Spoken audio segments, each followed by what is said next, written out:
गीत हर गाऊं में गीत हर दम, तेरे ही मधुर स्वर दो आया मैं शरण तेरी, भक्ति के भाव भर दो हे नाथ दयालु। बहुत बहुत धन्यवाद कविता जी समय देने के लिए। आपके इस भक्ति भरे प्रार्थना जो ईश्वर से आपने की, मंत्र मुग्ध हो गए और ध्यान उसी ईश्वर की ओर, क्योंकि आपके गाने का इतना ठहराव से आपने बोला, सच में एक एक शब्द दिल में उतर रहा था। बहुत बहुत धन्यवाद आपका। और आइए अब केडी अरोड़ा जी, उसके बाद रमेश कौशिक जी तैयार रहेंगे। हाँ जी, एक प्रभु भक्ति का पंजाबी भजन। चंगे हाँ या माड़े हाँ हालात विच रखी, मैनू मेरे मालिका औकात विच रखी, मैनू मेरे मालिका औकात विच रखी, हर वेले दाता तेरा शुक्र मनावा मैं, सुख होवे दुख होवे तेनू ना बुलावा मैं, नीवापन मेरे जज्बात विच रखी, नीवापन मेरे जज्बात विच रखी, मैनू मेरे मालिका औकात विच रखी, मैनू मेरे मालिका औकात विच रखी, रुतबा ना मंगदा मैं होदा ना मंगदा, प्रभु दा दीवाना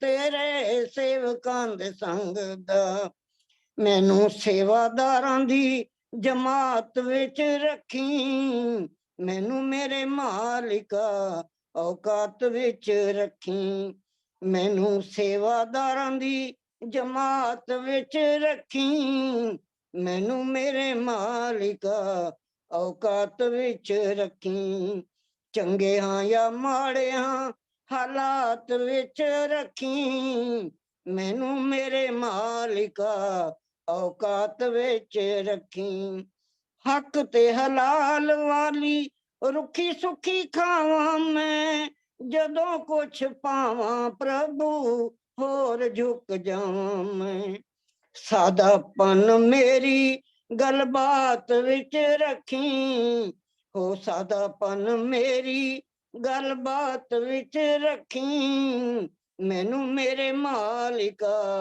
औकात विच रखी, मैनू मेरे मालिका औकात विच रखी, चंगे हाँ या माड़े हाँ हालात विच रखी, मैनू मेरे मालिका औकात विच रखी, दुनिया दे हक दी कमाई जमाई कदे करना, दुनिया दे हक दी जमाई कदे करना, भुल के भी किसे दी बुराई कदे करना, तेरा हाँ मैं इसे एहसास विच रखी, तेरा हाँ मैं इसे एहसास विच रखी, मैनू मेरे मालिका औकात विच रखी, चंगे हाँ या माड़े हाँ हालात विच रखी, मैनू मेरे मालिका औकात विच रखी,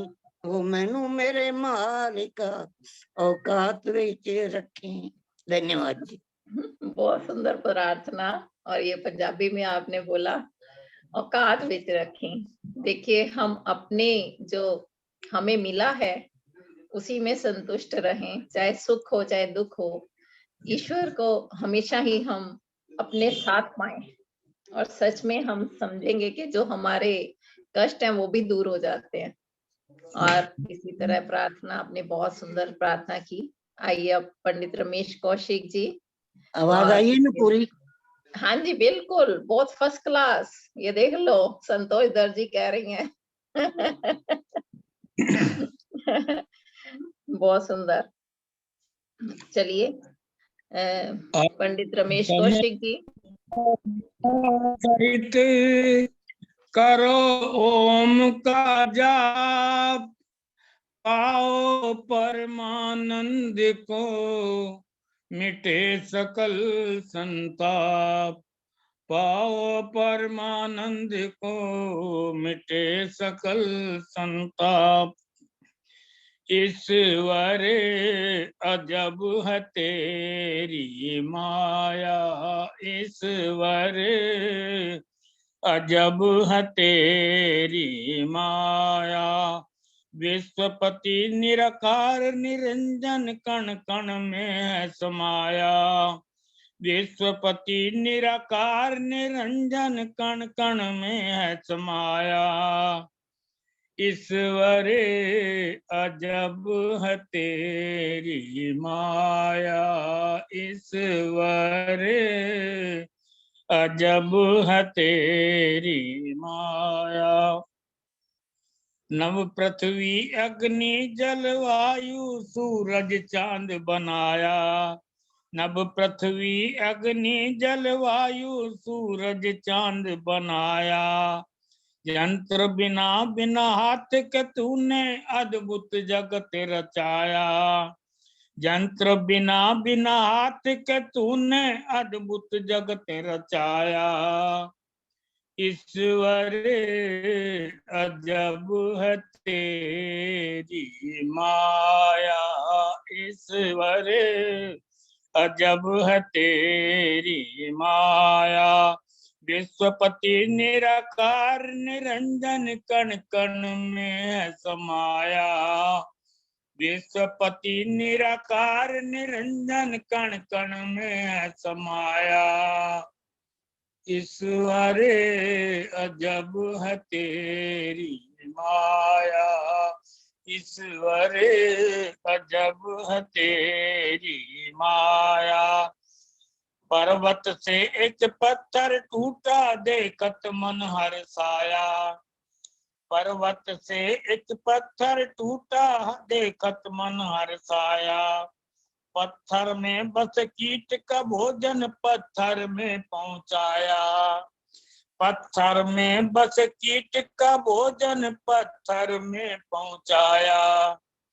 ईश्वर अजब है तेरी माया, ईश्वर अजब है तेरी माया। उमर पड़ी का चोर चटाए नभ से जल बरसाया। उमर पड़ी का चोर चटाए नभ से जल बरसाया। सागर में सब नदियां पहुंची पर बढ़ती में न आया। सागर में सब नदियां पहुंची पर बढ़ती में न आया। ईश्वर अजब है तेरी माया, ईश्वर अजब है तेरी माया। विश्वपति निराकार निरंजन कण कण में है समाया। विश्वपति निराकार निरंजन कण कण में है समाया। ईश्वर अजब है तेरी माया, ईश्वर। एक राजा एक रंक का है कर्मण का फल पाया। एक राजा एक रंक का है कर्मण का फल पाया। पथिक तुम्हारे न्यायालय में सबने शीश झुकाया। पथिक तुम्हारे न्यायालय में सबने शीश झुकाया। ईश्वर अजब है तेरी माया, ईश्वर अजब है तेरी माया। विश्वपति निराकार निरंजन कण कण में है समाया। विश्वपति निराकार निरंजन कण कण में है समाया। ईश्वर अजब है तेरी माया, ईश्वर अजब है तेरी माया। बहन जी बहुत बहुत धन्यवाद समय देने के लिए। आपका धन्यवाद। और ये पति जी का भजन आपने सुनाया, मुझे लगता है कि ये कई लोगों ने प्रथम बार ही सुना होगा, पहली बार सुना होगा। और सच में बहुत सुंदर आपकी भजन की प्रस्तुति रही। और इसके बाद छोटा सा एक भजन मंजू वाधवा जी रखना चाहती हैं। इसके बाद नरेंद्र आर्य सुमन जी का हम सुनेंगे।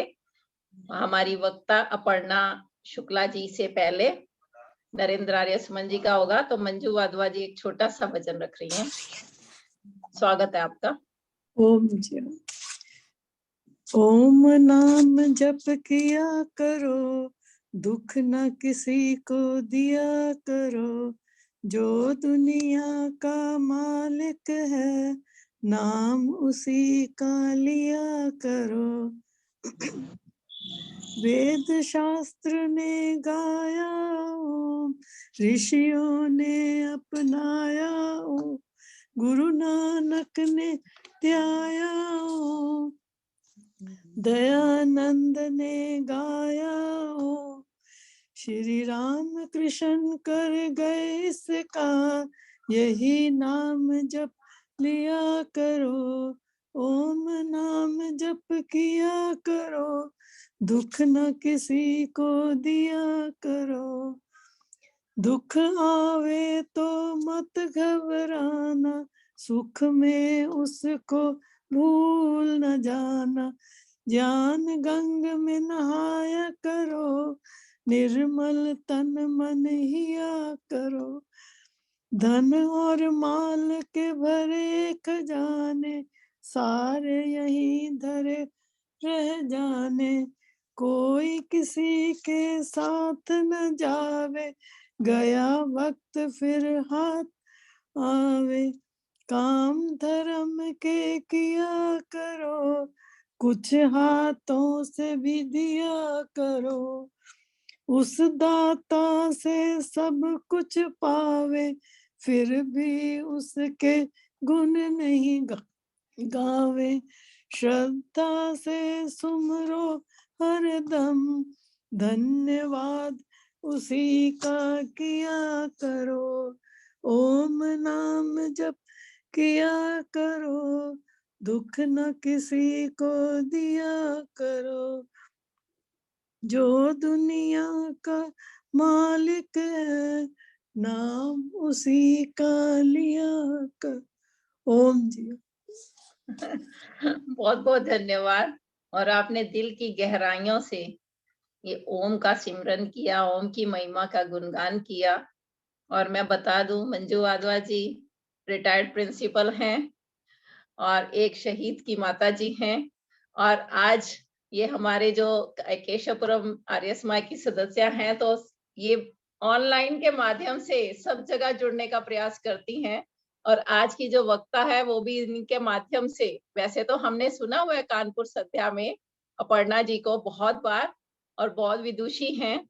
और आज उनके माध्यम से संपर्क होकर इनको आज आमंत्रित किया है। तो नरेंद्र आर्य सुमन जी का हम सुमधुर भजन बहुत दिनों बाद सुन रहे हैं।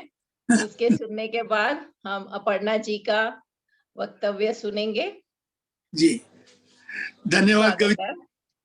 सबको सादर नमस्ते। आइए एक भजन सुनते हैं।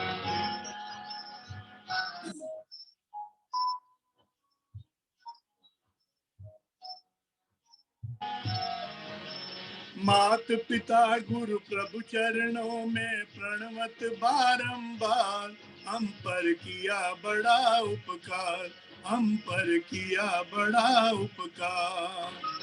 मात पिता गुरु प्रभु चरणों में प्रणवत बारंबार, हम पर किया बड़ा उपकार, हम पर किया बड़ा उपकार।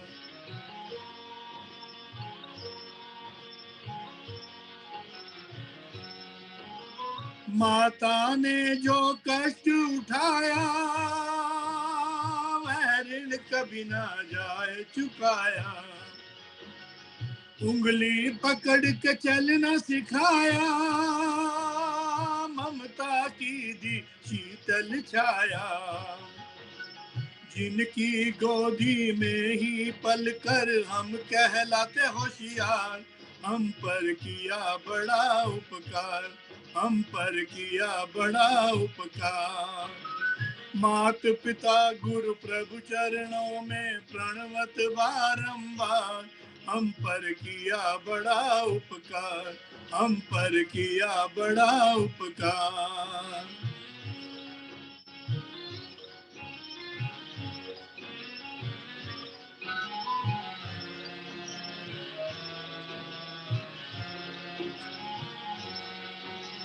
पिता ने हमको योग्य बनाया, कमा कमा कर अन्न खिलाया, पढ़ा लिखा गुणवान बनाया, जीवन पथ पर चलना सिखाया। जोड़ जोड़ अपनी संपत्ति का बना दिया हकदार, हम पर किया बड़ा उपकार, हम पर किया बड़ा उपकार। मात पिता गुरु प्रभु चरणों में प्रणवत बारंबार, हम पर किया बड़ा उपकार, हम पर किया बड़ा उपकार।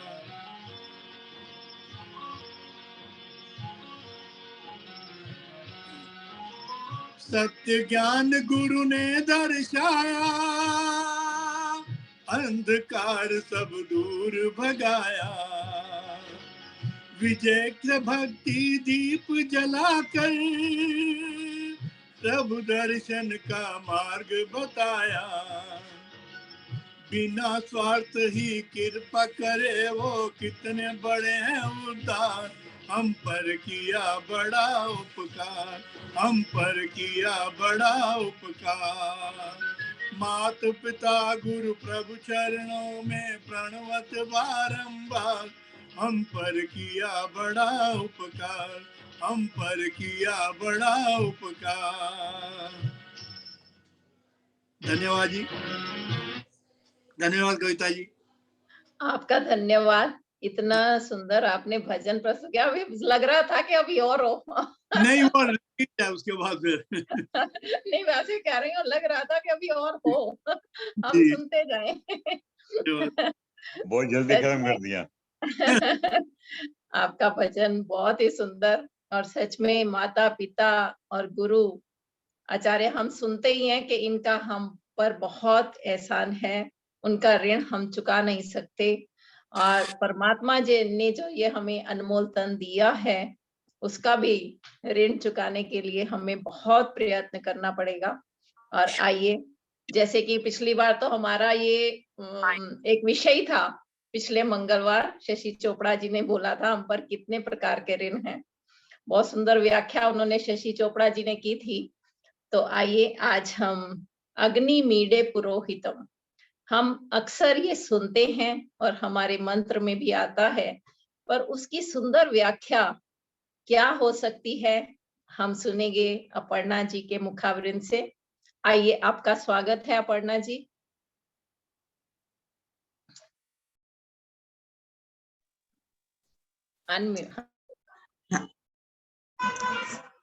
सभी उपस्थित महानुभावों बहनों को मेरा नमस्ते। आवाज आ रही है मेरी? आ रही जी, धन्यवाद।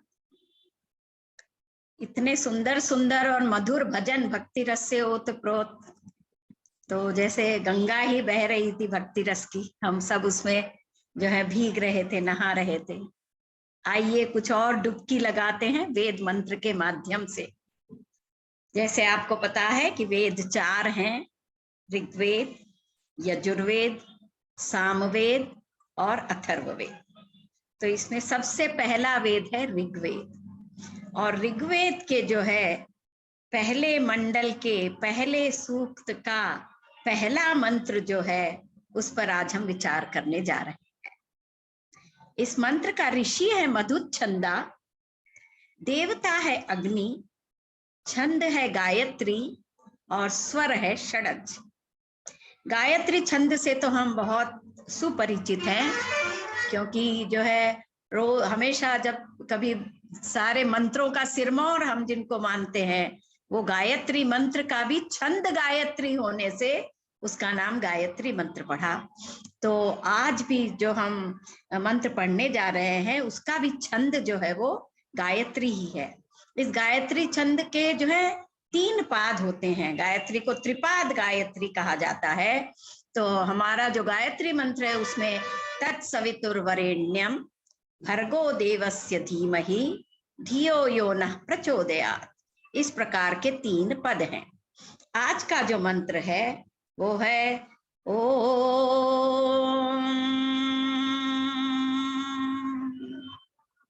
अग्निमीळे पुरोहितम यज्ञस्य देवं ऋत्विजं होतारं रत्नधातमम्। जैसे मैंने अभी पढ़ा, आपने 3 पद जो है देख लिए होंगे। अग्निमीळे पुरोहितम पहला पद हुआ, यज्ञस्य देवं ऋत्विजं दूसरा पद हुआ, और होतारम रत्नधातमम ये जो है अंतिम पद है। तो गायत्री छंद की जैसे रचना होती है उसी तरह इस मंत्र में भी 3 पद जो है वो बने हुए हैं। सबसे पहला जो शब्द है कहते हैं अग्निमीळे।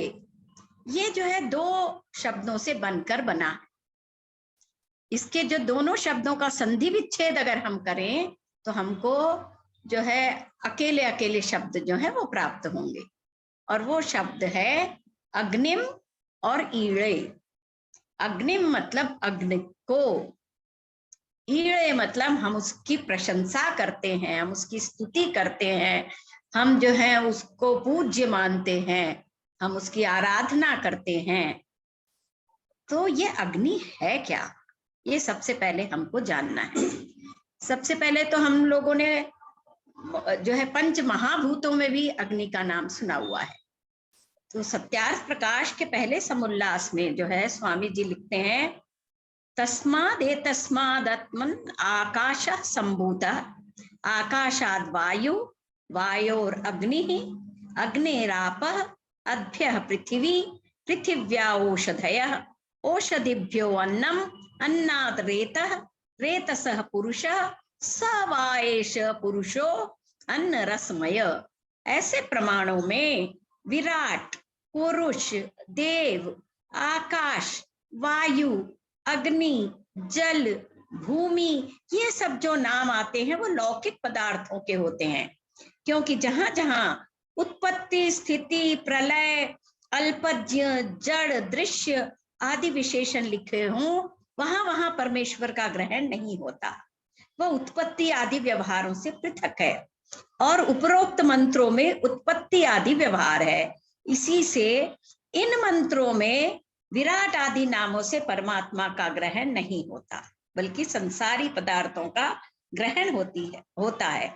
किंतु जहां जहां सर्वज्ञ आदि विशेषण हो वहीं वहीं परमात्मा, और जहां इच्छा, द्वेष, प्रयत्न, सुख, दुख और अल्पज्ञ आदि विशेषण हो वहां जीव का ग्रहण होता है। ऐसा सर्वत्र समझना चाहिए, क्योंकि परमेश्वर का जन्म मरण कभी नहीं होता। इसीलिए विराट आदि नाम और जन्मादि विशेषणों से जगत के जड़ और जीवादि पदार्थों का ग्रहण करना उचित है, परमेश्वर का नहीं। तो ये जो हम आज जो हम मंत्र पर जिस पर विचार करने जा रहे हैं उसकी शुरुआत ही होती है अग्नि से।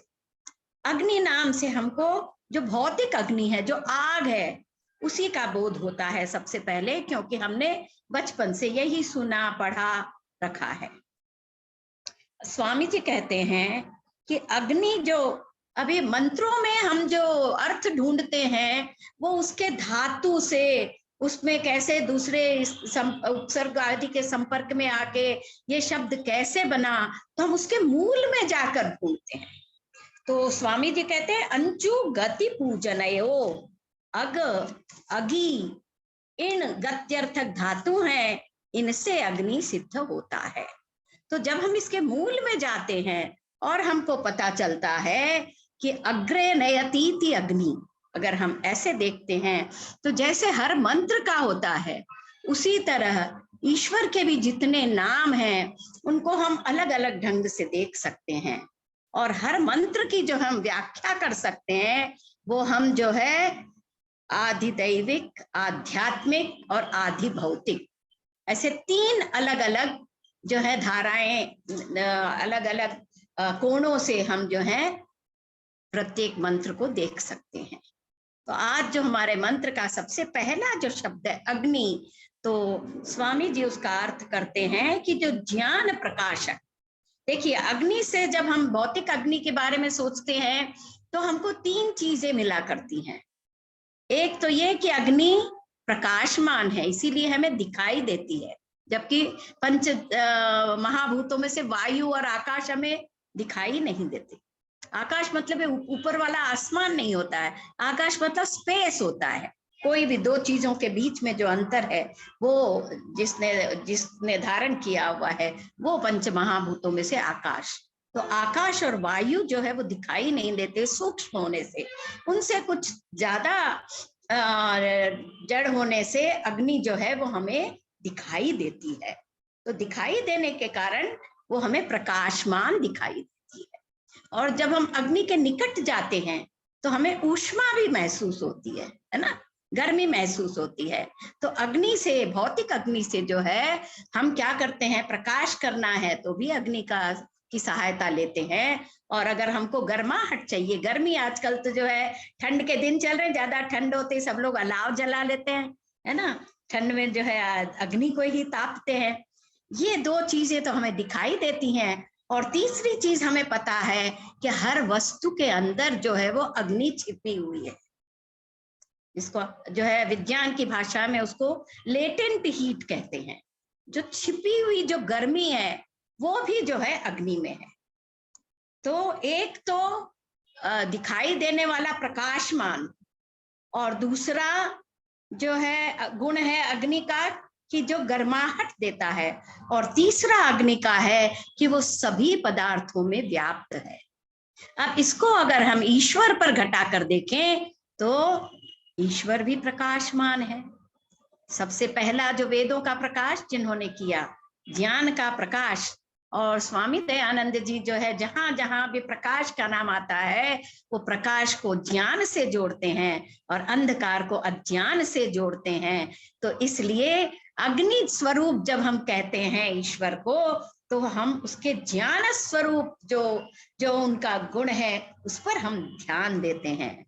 तो अगर हम तीनों ये जो गुण है वो अगर हम ईश्वर पे घटाएं तो ईश्वर जो है हम वो एक तो जो है वो प्रकाशमान है, हमारी बुद्धियों में जो ज्ञान का प्रकाश है वो भी वही करते हैं, और सृष्टि के आदि में जिन्होंने हमको वेदों का ज्ञान दिया वो भी वही परमेश्वर है। इसलिए भी उनको हम अग्नि बुला सकते हैं।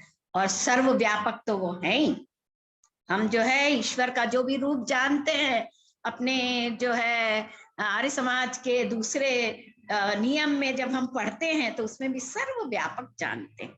जब तक वो सर्वव्यापक नहीं होता तब तक वो जो है सबसे बढ़ के बलशाली भी नहीं हो सकता, सब पर नजर रखने वाला भी नहीं हो सकता, जो कण कण में व्याप्त है अग्नि की भांति, इसीलिए हम उसको अग्नि कहते हैं। और ऊष्मा की जहां तक बात है तो सब हमको जीवन देने वाला भी वही है।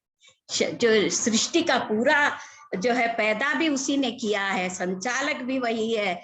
जैसे गॉड के लिए लोग कहते हैं कि GOD के अलग अलग, G for generator, O for operator और D फॉर डिस्ट्रॉयर। जैसे हमारे यहाँ जो है पुराणों में ब्रह्मा विष्णु महेश की कल्पना की गई है कि ये तीनों काम जो हैं वो अग्नि रूप ईश्वर के ही द्वारा हो सकते हैं, कि जो इस सृष्टि को पैदा करता है और जो है सृष्टि को चलाता है और सृष्टि का नाश या विध्वंस करता है। इन तीनों चीजों के लिए उस ईश्वर को अग्नि रूप होना पड़ता है, उसके बिना ये तीनों काम जो है वो हो नहीं सकते।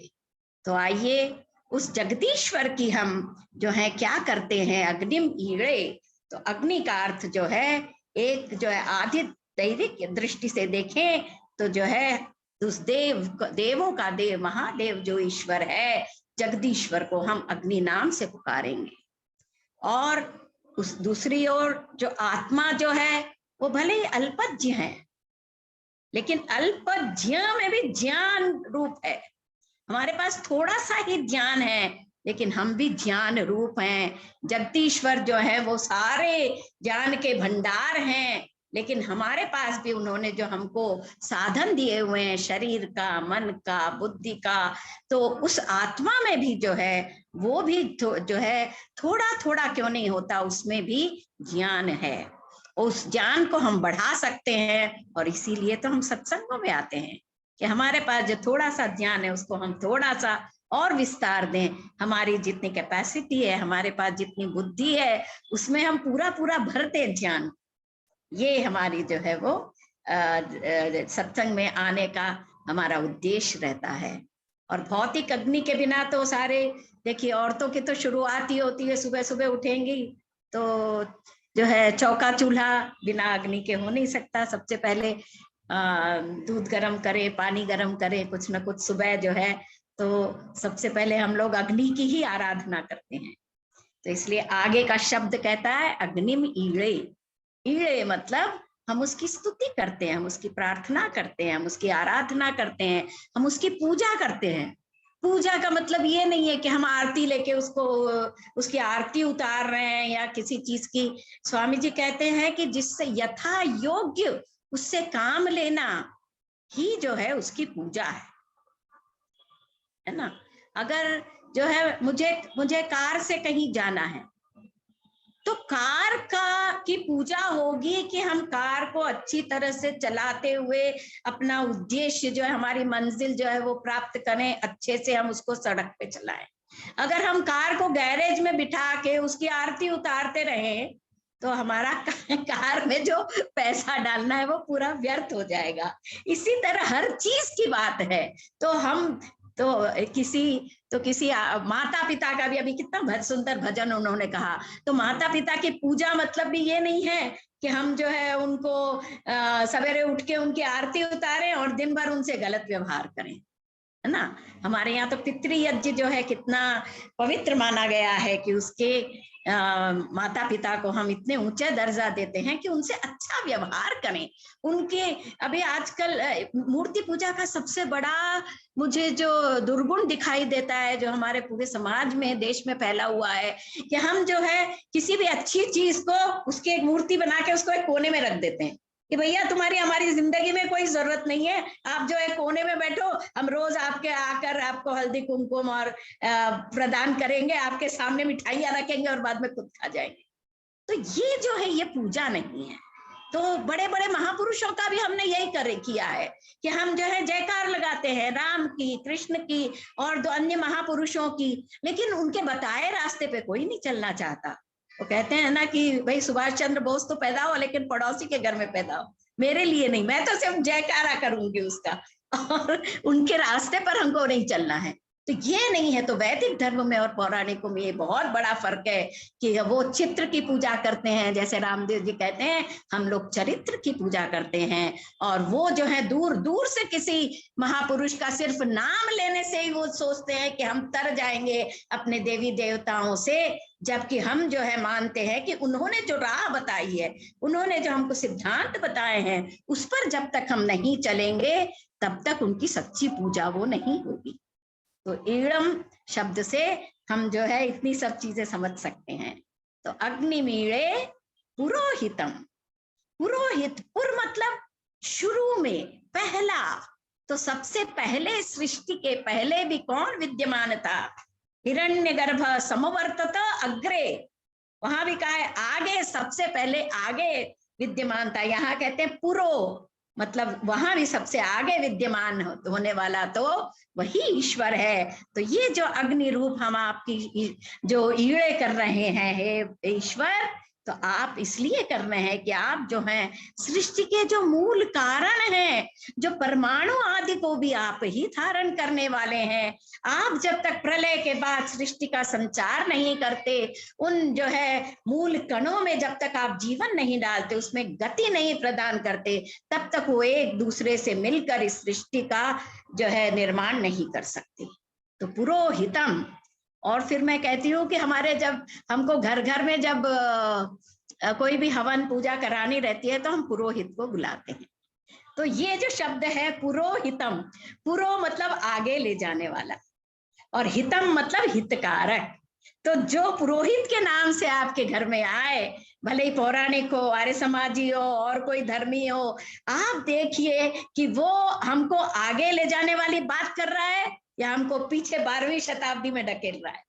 तो हमको जो है वो आगे ले जाना है, हमारे जीवन को आगे ले जाना है, पीछे ले जाने वाला ना हो, और हितम हितकारक बात जो करे। तो जो है हाँ, अपने सांसारिक दृष्टि से जब देखते हैं तो पुरोहित को हमको इन 2 कसौटियों पे कसना चाहिए कि वो हमको आगे ले, हमारे जीवन को आगे ले जाने का प्रयत्न करें, और वो भी सही दिशा में, हितकारक दिशा में। आगे तो गए लेकिन अगर गलत दिशा में चले गए तो फिर तो कोई बात नहीं बनी। और फिर जब हम भौतिक अग्नि के बारे में बात करते हैं तो भौतिक अग्नि पर जो रिसर्च करने वाले हैं, जो वैज्ञानिक लोग हैं, वो भी हमारे जो है जीवन को आगे बढ़ाने में, जो हमको अग्नि मिली है, अग्नि के कई रूप हैं। द्यूलोक में जो है अग्नि सूर्य के रूप में है, अंतरिक्ष में जो है वो अग्नि बिजली के रूप में है, और हमारे पास जो अग्नि है वो भौतिक अग्नि है। तो इन तीनों रूपों का वैज्ञानिक लोग जो हैं कैसे उस पर रिसर्च करके, सोलर पावर से हम लोग कैसे कैसे अलग अलग चीजें चलाते हैं, और हमारी जो अग्नि है उससे हम कितनी अलग अलग जो है उससे काम लेते हैं, यही उसकी इस ढंग से पूजा करते हैं। और तीसरा बिजली, बिजली तो सोचिए, ये एक शब्द अगर निकल जाए हमारे डिक्शनरी से तो हमारा आधुनिक जीवन पूरा उसका भट्टा बैठ जाएगा, है ना। थोड़ी देर के लिए भी, 2 मिनट के लिए भी बिजली चली जाती है तो मैं जो आपसे संपर्क कर रही हूँ, मेरे पास बिजली जाए तो मैं नहीं भेज पाऊं अपने भाषण की तरंगों को, और आपके पास ना हो तो आप रिसीव न कर पाए, तो हमारा तो पूरा जीवन, आधुनिक जीवन ही पूरा जो है बिजली से ही ओतप्रोत है, बोला तो चलेगा। तो हम इसकी बड़े अच्छे ढंग से पूजा कर रहे हैं, लेकिन इसको गलत ढंग में नहीं जाने देना है। पुरोहितम, हित का हमेशा ध्यान रखना है ना। जो आग जो है भोजन बना सकती है, वही आग किसी का घर भी जला सकती है। तो इस बात का हमको अवश्य ध्यान रखना है कि अग्निमीणे पुरोहितम। तो ये एक पद हुआ। अब दूसरा पद कहता है यज्ञस्य देवम ऋत्विजम। अब जब हम ईश्वर के संदर्भ में सोचते हैं तो इतना बड़ा जो सृष्टि रूपी यज्ञ चल रहा है, उसमें निरंतर आहुति देने वाला कौन है? तो वही ईश्वर है। अगर ईश्वर ने अपना हाथ खींच लिया तो सारे जो है सूर्य, चंद्र, जितने नक्षत्र वगैरह, आप सोचिए सारे जो है अधर लटके हुए, जो गति कर रहे हैं, जो घूमते जा रहे हैं, एक दूसरे के आकर्षण से बंधे हुए, कैसे ये गति कर रहे होंगे? जितना हम सोचते हैं उतना हमारा जो है सिर उस ईश्वर के चरणों में झुकता जाता है। तो ये जो सृष्टि रूपी इतना महान यज्ञ कर रहे हैं ईश्वर, सूर्य का देखिए उसमें निरंतर आहुति डल रही है, तभी तो हमको आग दिखती है ना। हमारे छोटे से हवन कुंड में हम जब तक हम थोड़ा भी अगर गड़बड़ करते हैं तो वो आग बुझ जाती है। तो इतने बड़े सृष्टि को कैसे चला रहे हैं? इतने बड़े बड़े जो द्यूलोक में जो सारे पिंड घूम रहे हैं, उनका कैसी व्यवस्था हो रही है। हमारे यहाँ थोड़ा ज्यादा ट्रैफिक हो जाता है तो फॉरेन में तो कहते हैं पाइल अप, एक के ऊपर एक जो है गाड़ियां चढ़ जाती हैं 50-50। ज्यादा ट्रैफिक हो गया तो ट्रैफिक जैम हो जाता है। ऐसा ट्रैफिक जैम हमने कभी सुना है द्यूलोक में हुआ? हाँ, शायद पुराणों में उन्होंने इतनी कहानियां बनाई, लेकिन इस तरह की कहानी तो पुराण वाले भी नहीं सोच सके। तो देखिए कितना बढ़िया सृष्टि का यज्ञ चल रहा है। और अपने जीवन में आत्मा के रूप में हमको क्या करना है? जो यज्ञस्य मतलब हमको विद्वानों का सत्कार करना है ना। जो यज्ञ है वो जो है उसमें विद्वानों का सत्कार भी आता है। और भौतिक अग्नि से तो हम लोग जो सभी आर्य लोग जो हैं वो यज्ञ करने के लिए बहुत प्रसिद्ध हैं। हम जो हैं हमारे सब लोग दैनिक यज्ञ, अलग अलग ढंग के छोटे से यज्ञ से लेके बड़े बड़े यज्ञों तक।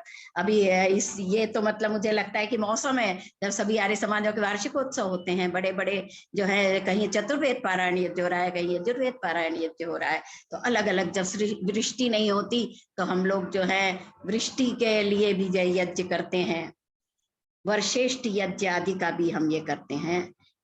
तो आगे कहते हैं यज्ञस्य देवम, देवम का जो देव शब्द का अर्थ है दानात्वा दीपनात्वा द्योतनात्वा द्युस्थानात् भवति दिवा। कोई भी जो दान कर रहा है, कोई भी हमको छोटी सी भी चीज दे रहा है, हम छोटे बच्चों को सिखाते हैं ना कि आंटी ने तुमको चॉकलेट दी बेटा थैंक यू बोलो, है ना। तो उसी तरह जो देव हैं हमें दान किए जा रहे हैं। कितनी चीजें हमारी जिंदगी बिना जड़ देवों के, बिना चेतन देवों के, दोनों के बिना नहीं चल सकती। तो जो जो भी हमको कुछ भी देता है हम उसके कृतज्ञ बने रहे। और जिस ईश्वर ने इतनी बड़ी सृष्टि हमारे ही लिए तो बनाई है ना। ईश्वर को खुद को जो है कोई उसकी जरूरत नहीं है, तो हमारे लिए जो ईश्वर ने सृष्टि बनाई है तो सबसे बड़े देवता तो हमारे लिए वही है। देवों के भी देव, देवाधिदेव, महादेव हम उनको कह सकते हैं। तो वो दान भी देते हैं। दीपनाथ, जैसे अग्नि के मैं जो ये बता रही थी कि प्रकाशमान भी हैं और जो है उष्मा भी देते हैं। और जितने द्यू स्थान में जो है जड़ देवता, तो ये सब हम जो है जड़ देवता को भी जानते हैं और जो है चेतन देवताओं को भी जानते हैं। अपने समाज में विद्वानों का सत्कार करते हैं। माता पिता के बारे में जो अभी हमने इतना सुंदर भजन सुना, तो वो सब और आचार्य, ये सब हमारे जो है चेतन देवता हैं। तो ये भी हमको जो है निरंतर देते रहते हैं, पूरे समाज से हमको मिलता रहता है। ईश्वर हमारे लिए तो 1 मिनट के लिए भी हमारी जो है ऑक्सीजन खींच लें तो हमारा तो अस्तित्व ही खत्म हो जाए। तो वो बोलते हैं ना कि he gives and forgives, we get and forget। तो हमको ऐसे भूलना नहीं चाहिए, हमको हमेशा उसके कृतज्ञ रहना चाहिए। तो इस तरह से यज्ञस्य देवम, जो सृष्टि का यज्ञ चला रहे हैं वो ईश्वर है। जो समाज में अनेक तरह के यज्ञ चला रहे हैं वो हमारे विद्वान हैं, वो भी सत्कार के पात्र हैं। और जितने चेतन देवता हैं और इसके अलावा जो जड़ देवता हैं वो भी हमारे लिए बहुत जरूरी है, हम उनके भी कृतज्ञ हैं। तो अब लेकिन उनकी भी पूजा कैसे करनी चाहिए वो मैंने थोड़े शब्दों में पहले इंगित कर दिया है। तो इन सब देवता जो है हमको उनकी निरंतर पूजा करती रहनी चाहिए। जैसे उदाहरण के लिए वायु देवता है, तो वायु देवता की शुद्धि के लिए तो हम हवन करते हैं। हमारा जो दैनिक यज्ञ है, हवन है, वो हम वायु की शुद्धि के लिए करते हैं, वही जो है वायु की पूजा है। इसी तरह से बाकी भी जो देवता है उनको हम कैसे अच्छे ढंग से रखें, प्रदूषण से अपने वातावरण को दूर रखें। तो जल प्रदूषण, वायु प्रदूषण, ध्वनि प्रदूषण, कितने अलग अलग तरह के प्रदूषणों से हम जो है उनकी पूजा नहीं कर रहे, है ना। तो ये तो जो है नेगेटिव पूजा हो गई। वो तो आगे मंत्र कहता है ऋत्विजम होतारम। ईश्वर के संदर्भ में देखें तो ऋत्विजम कहते हैं हर ऋतु में उपासना योग्य है। और ऋतुओं का जो है जो बदलती रहती हैं ऋतुएं, और हम लोग तो भारत के लोग जो हैं बड़े भाग्यशाली हैं कि हमको 6 ऋतुएं देखने मिलती हैं। नहीं तो दुनिया में ऐसी भी जगह हैं जहां पर 12 महीने बर्फी जमी रहती है, बीच में 2-3 महीने थोड़े से उनको सूरज के दर्शन भी बड़ी मुश्किल से होते हैं। तो आगे कहते हैं ऋत्विजम, और जो समाज के रूप में जो ऋत्विज जो ध्यान आहुति देते हैं, जो होता है समाज को आगे बढ़ाने के लिए जो पुरुषार्थ कर रहे हैं, कुछ जो है अपने ज्ञान से जो है समाज की सेवा कर रहे हैं, उन लोगों को भी हम जो है ऋत्विज मानेंगे। और जो शिल्प विद्या के जानकार हैं, सब कलाएं हैं, कलाकार हैं, वो भी जो है हमारे समाज की जो है जैसे ऋतुएं बदल देते हैं। आप अगर मतलब एक पेंटिंग का ही आप देखें तो उनके कितने अलग अलग पीरियड हो गए, अलग अलग समय पे अलग अलग लोग आए, उन्होंने कैसे इम्प्रेशनिस्ट अलग थे। और साहित्य में भी हम देखें तो हमारा वीर गाथा काल और ये सब जो है जो अलग अलग ये चलते हैं। तो ये भी हमारे लिए जो है समाज के लिए, समाज में ये भी अग्नि रूप हैं और समाज को आगे ले जाने वाले हैं। होतारम अगला शब्द है। होतारम मतलब देना और लेना। जो हम आहुति देते हैं और बदले में हम उसी जो है शुद्ध हवा में जो सांस लेते हैं, तो हवन जो साधारण है वो एक प्रतीक मात्र है। वहां जैसे होता जो है लेना देना चलता है, ऐसे ईश्वर भी हमको देते रहते हैं, हम उनसे लेते रहते हैं। समाज में भी कितने देवता जो है वो हमको देते हैं। तो मैंने जैसे बताया, कलाकार हैं, वैज्ञानिक हैं, विद्वान लोग हैं, वो लोग अपने ज्ञान की आहुति देकर हमारे जीवन को आगे बढ़ाते हैं। और जितने साधन भी जो है हमको देने वाले, अब जैसे मैं कार का ही उदाहरण दे रही थी, ऐसे कितने हजारों प्रकार के साधन हैं जो सुबह से शाम तक हम लोग जिनका प्रयोग करते हैं। तो उनके भी जो आविष्कारक है उनके लिए भी हमको अपना कृतज्ञता व्यक्त करनी चाहिए। और अंतिम शब्द है रत्न धातमम। कहते हैं कि जैसे रत्न, सभी औरतों को तो हम लोगों को गहनों से और रत्नों से, सोने चांदी से विशेष प्रेम हुआ करता है। इसके लिए कई बार हमको सुनना भी पड़ता है कि अरे तुम लोग जो है ऐसे इसमें पैसा ये करती हो वगैरह। तो मंत्र क्या कहता है कि ये जो पृथ्वी आदि लोग हैं, पहले पुराने जमाने में तो हम लोग छत पे जाके सोते थे बचपन में, और सारे तारे हमको लगता था कि कितने ये चमकीले तारे ही जैसे हो, हीरे मोतियों जैसे चमक रहे हैं हमारे लिए। तो यही रत्न धातमम, तो इन रत्नों को किसने धारण किया हुआ है? तो ये तो वही ईश्वर है। उस अग्नि रूप ईश्वर को हम ईड़े कहते हैं, जो कि इन रत्नों का धारण करने वाला है। और ज्ञान रत्न धारण करने वाले हमारे समाज में भी कितने विद्वान लोग वगैरह आते हैं। और जो रत्न जो खानों में से निकलते हैं, तो बिना आग के, जब तक नीचे आग नहीं जली होगी तब तक जो है खानों की चीजें जो है बनी नहीं है। ये तो कोयले को तो देख के ही पता चलता है कि कितना जला होगा, और उन्हीं के बीच में से एक आध हीरा भी निकल आता है। तो स्वर्ण को भी खानों में से निकाला जाता है। तो इन सब के पीछे भी भौतिक अग्नि भी है, और फिर उनको निकालने के लिए जो है हमारे समाज के लोग भी जो है प्रयत्न करते हैं, और उस ईश्वर के सारे जो बनाए हुए हैं। तो रत्न धातमम, तो असली रत्न तो उसी ने धारण कर रखे हैं। कुछ रत्न उसने द्युलोक में धारण कर रखे हैं, कुछ जो है पृथ्वी के अंदर दबे हुए हैं, जो हमको ढूंढ ढूंढ के निकालने पड़ते हैं। तो अब जो है मैं, समय जो है होता आया है, मैं अपना मंत्र का जो है भावार्थ और पद्यार्थ थोड़ा सा आपको सुना के अपना प्रवचन बंद करूंगी। हे अग्नि रूप गतिशील देव, हम आपको प्राप्त कर सकें, हम आपकी बनाई इस भौतिक अग्नि के विज्ञान को जानकर, इस अग्नि बल को प्राप्त कर परोपकार के कार्य में प्रवृत्त रहें तथा हितकारी मार्ग में आगे बढ़ सकें। यह अग्नि दिव्य गुणों से युक्त तथा समस्त ज्ञान और क्रिया का मुख्य आधार है, देवता है। समस्त ऋतु चक्र का निर्माण करती है। आदान और प्रदान की समस्त प्रक्रियाओं का मुख्य आधार अग्नि ही है। नाना प्रकार के रंग और रूपों को धारण कराने हारी यह जो त्रिविध अग्नि है, उसे प्राप्त करते हुए हे ईश्वर, हम आपके अग्नि रूप को जान सकें, ऐसी कृपा कीजिए। अग्नि रूप यज्ञों के स्वामी, अणुस्वरूप रत्नों के धामी, ऋतु ऋतु में है अर्चन तेरा, प्रलय सृष्टि सब सर्जन तेरा। उसी दिव्य अग्नि का हम अपने में आधान करें, परम श्रेष्ठ ओजस्वी बनकर जीवन का उत्थान करें। जगन्नियंता सबके स्वामी सदा स्वस्ति कल्याण करें, विविध रूप में ध्यान धरे हम स्वस्ति सुमंगल गान करें। ओम शम। थोड़ा समय अगर ज्यादा हो गया हो तो उसके मैं क्षमा प्रार्थी हूँ। आपके विचार इसी तरह कंटिन्यूटी में चल रहे थे कि बीच में रोकना भी अच्छा नहीं लग रहा था, क्योंकि पूरे मंत्र की व्याख्या आपने की है और उस फ्लो में आप चल रहे थे, कहीं इधर उधर आपका नहीं हुआ।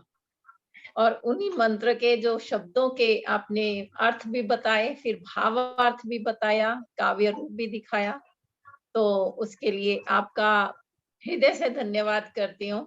और आशा करती हूँ इसी तरह हम आगे भी आपको बुलाते रहेंगे और आपका इसी तरह उद्बोधन हम सुनते रहेंगे। रजनी गर्ग जी भी हमारे बीच में उपस्थित है आज, सुमन जी और सरला गंभीर जी, और ईश्वर देवी जी को भी मैं देख रही हूँ, वो भी हमारे बीच में उपस्थित हैं। सभी श्रोताओं का मैं धन्यवाद करती हूँ। उषा सिडाना जी हमारे बीच में, संतोष नंदवानी जी हैं, उषा सेडाना जी, आप सुन रही हैं मेरी आवाज? उषा आलूवालिया जी भी हैं। उषा सेडाना जी। आवाज। अच्छा जी। धन्यवाद आपका। नहीं, आपसे 2 शब्द हम अवश्य बहुत सुनेंगे, अच्छा लग रहा है। क्योंकि आप शुरू में ही जुड़ गई थी और आप खुद भी स्वयं भी स्वाध्यायशील हैं, वैदिक विदुषी हैं। और एक भजन का नाम मुझे सरला बजाज जी का आया था, तो अब ज्यादा तो मैं अभी कुछ करवा नहीं पाऊंगी। तो उषा सिडाना जी, आप आए और आप इस कार्यक्रम की जो आपने सुना उसका संक्षिप्त आप वर्णन 2-4 शब्दों में कहेंगी। आपका आशीर्वाद प्राप्त होगा। अपना वीडियो और अपना माइक ऑन कर लें। ये गड़बड़ है, सही नहीं है ना। हाँ जी, हाँ जी, हाँ जी, अपना माइक अनम्यूट कीजिए।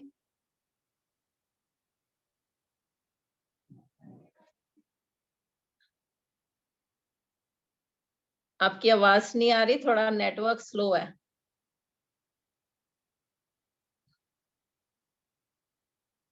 माइक बंद हो गया आपका।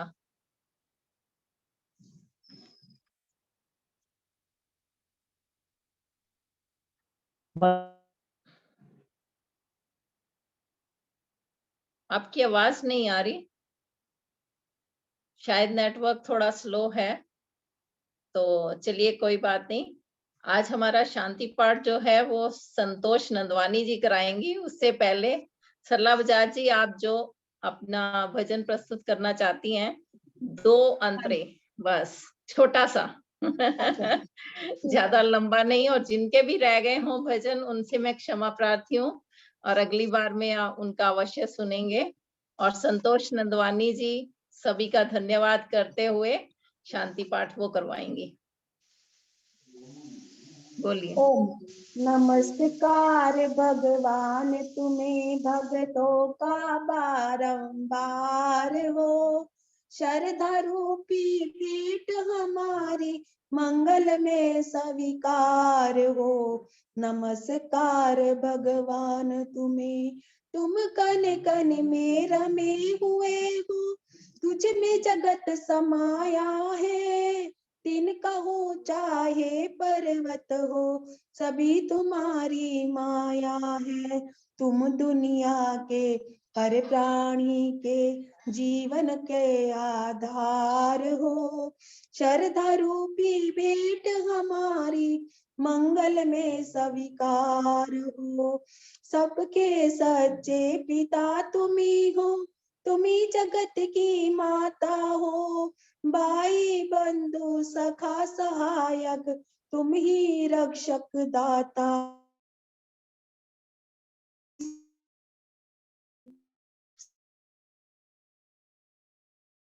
श्रद्धा रूपी भेंट हमारी मंगल में स्वीकार हो। नमस्कार भगवान तुम्हें भक्तों का बारंबार हो। धन्यवाद जी, आपने मुझे समझा। मैंने 2 पहरे ही बोले हैं। आपका बहुत बहुत धन्यवाद। धन्यवाद जी। संतोष नंदवानी जी, हाँ जी, आप आवाज सुन रही हैं? संतोष नंदवानी जी।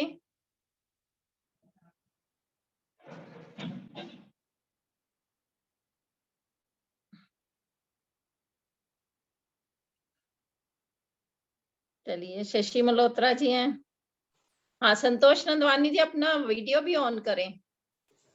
मीना आर्या जी भी आज जुड़ी हुई है। उनका भी धन्यवाद करती हूँ। कविता वीडियो जी भी ऑन। नमस्ते। नहीं, आप शांति पाठ करवाएं और सभी का धन्यवाद करें। आप इस कार्यक्रम की अच्छी नमस्ते जी सभी को। संचालिका भी है और अध्यात्म पद पत्रिका से जुड़ी भी हुई हैं। आपका स्वागत, अभिनंदन। वो ठीक है, मेरे को थोड़ी दिक्कत हो रही है ना बोलने में, इसलिए नहीं करवा पाऊंगी। अच्छा जी, क्षमा चाहती हूँ। अच्छा जी, कोई नहीं। हाँ, मीना जी।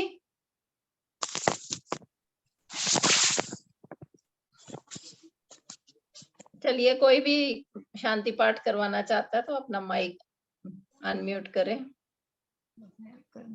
हम अगले शनिवार फिर से इसी समय आप सभी के सामने ये कार्यक्रम फिर से उपस्थित होगा।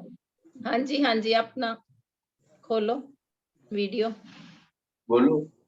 हाँ जी वीडियो नहीं खोल रहा आप? हाँ जी, कोई नहीं, अब मैं वैसे शाम बोल देती हूँ शांति पाठ। हाँ जी चलिए बोलिए उषा से डाल। आवाज ओम आवाज ठीक आ रही है। शांति अंतरिक्षम शांति पृथिवी शांतिरापः शांतिरोषधयः शांतिः वनस्पतयः शांतिर्विश्वे देवाः शांतिर्ब्रह्म शांतिः सर्वं शांतिः शांतिरेव शांतिः सामा शांतिरेधि। ओम शांतिः शांतिः शांतिः। जो बोले सो अभय सत्य सनातन वैदिक धर्म की जय। जय। महर्षि देव दयानंद सरस्वती की जय हो। गुरुवर विरजानंद महाराज की जय हो। मर्यादा पुरुषोत्तम श्री रामचंद्र महाराज की जय हो। योगी राज श्री कृष्ण चंद्र महाराज की जय हो। संसार के सब महान पुरुषों की जय हो। भारत माता की जय। आर्य समाज अमर रहेगा। वेद की ज्योति जलती रहेगी। ओम का झंडा ऊंचा रहेगा। प्रणव ध्वनि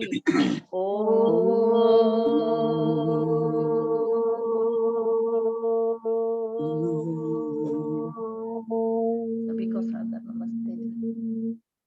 वैदिक अभिवादन सभी को सादर सादर सभी को नमस्ते। नमस्ते जी। सभी को